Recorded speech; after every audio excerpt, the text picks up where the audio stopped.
What's up, gamers? It's your boy Travis here. We'll be doing a review of the second Limp Bizkit record, Significant Other. I also have a vinyl copy of this record. This is the first vinyl I ever bought of this band. In comparison to the album before this, $3 Bill Y'all, this was a huge step up in terms of mixing. You can tell that they had a lot of success with their first record and they're taking advantage of that. They got a good producer. The way I see this record is it's their first undeniable masterpiece. Whether or not you like the last record they did, $3 Bill Y'all, it really doesn't matter. They fucking stepped up their game on this record a lot. Opens with some throwaway instrumental track, and it opens with this real fucking banger, just like this.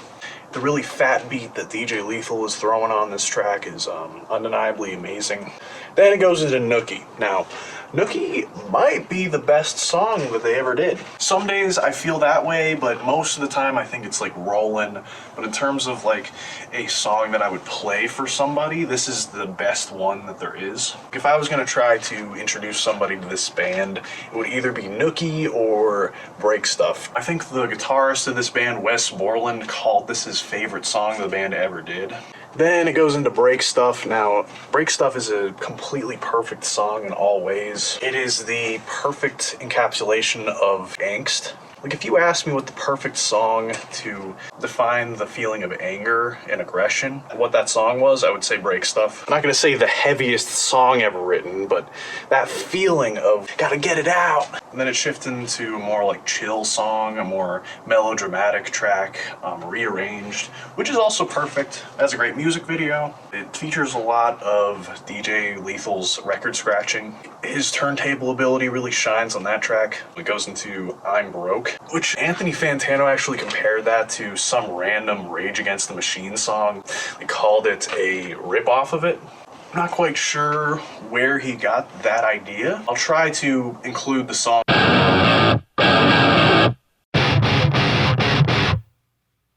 He's doing a reference to Eric and Rakim on that track, their album Paid in Full, and that's a really fun rap album. After that, it goes into the track Nobody Like You, which is, you know, they had the... Then it goes into the song Nobody Like You, which is a feature from the horn singer Jonathan Davis. The guitar riffs are really good on that track. Jonathan Davis brings a lot to the table there. And it goes into Don't Go Off Wandering, which Serj Tankian was supposed to be on from System of a Down. He's the singer of that band, and they actually cut his part out. There was also supposed to be a feature from Eminem on this record. And then it goes into the song 1999, which they only wrote because they were wanting to do a cover of the Prince song called 1999, and Prince said no. He said they couldn't, so they just wrote a whole song called 1999 instead. I guess the idea of having a song called 1999 was just so important to them. But either way, it's a great song. I would call that one of the best songs structurally here. And then it goes into Trust. That features a hell of a lot of harsh vocals from your boy Freddie. Oh, and I forgot to mention the song End Together Now, which features Method Man, the rapper from Wu-Tang Clan, and a beat from the producer of Gang Starr. Now, before I even listened to this record, I was a huge Gang Starr fan. I was a fan of Guru, the MC from that album, and to a degree, a fan of DJ Premier. My point is that it was really nice to see a really good hip-hop producer having a feature on this record. And the beat is really chill. This was just a really, really good era for DJ Premier. The late 90s DJ Premier and Gang Starr records are their peak. That's their best era. And then it goes into the song that I think Aaron Lewis is on.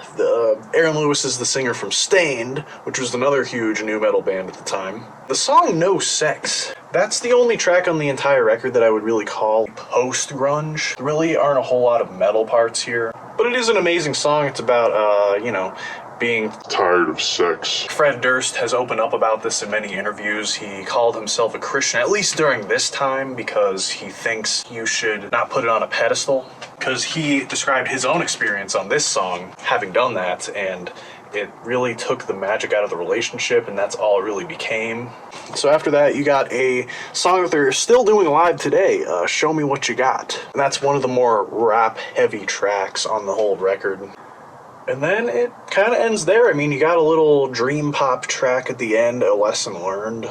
where Fred Durst is getting kind of quiet, he's getting melodramatic. It's bordering on like down-tempo trip-hop territory. It's like one of those moments where you think like, am I listening to the same record? Then after that, it's like some super long outro of, you know, spoken word. Like they got some guy from MTV to show up and do some rant about Limp Bizkit on the mic. So yeah, there you go. This is a perfect record. 10 out of 10.